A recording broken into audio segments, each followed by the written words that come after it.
মালয়েশিয়ার প্রধানমন্ত্রী আনোয়ার ইব্রাহিমের পদত্যাগের দাবিতে রাজপথে নেমেছে দেশটির জনগণ।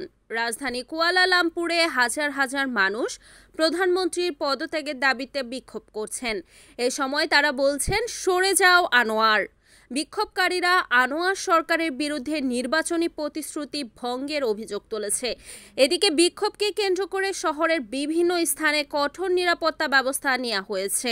শনিবার সকাল থেকে রাজধানী কুয়ালালামপুরের বিভিন্ন প্রান্ত থেকে মানুষ রাজপথে বের হন। তারা মারদেকা স্কয়ার ও এর আশপাশের এলাকায় অবস্থান নেন। এ সময় তাদের হাতে বিভিন্ন প্লাকার্ড ও ব্যানার ছিল, যেখানে আনোয়ারের পদত্যাগ ও দ্রব্যমূল্যের নিয়ন্ত্রণের দাবি জানানো হয়। বিক্ষোভকারীদের অভিযোগ, প্রধানমন্ত্রী আনোয়ার ইব্রাহিম ক্ষমতায় আসার আগে যেসব প্রতিশ্রুতি দিয়েছিলেন তা পূরণে ব্যর্থ হয়েছেন।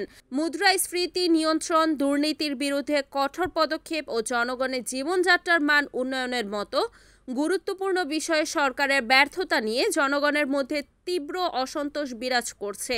আনোয়ার ইব্রাহিমের প্রতিশ্রুতি ভঙ্গই এ বিক্ষোভের মূল কারণ। পুলিশ জানিয়েছে, তারা পরিস্থিতি নিয়ন্ত্রণে রাখতে সব ধরনের ব্যবস্থা নেওয়া হয়েছে এবং যে কোনো ধরনের অপ্রীতিকর ঘটনা এড়াতে সতর্ক রয়েছে। অর্থনীতিবিদ ও রাজনৈতিক বিশ্লেষকরা মনে করছেন, এ বিক্ষোভ আনোয়ার সরকারের জন্য একটি বড় চ্যালেঞ্জ তৈরি করতে পারে। Report Kamruzzaman Kamrul, NN TV, Narayanganj.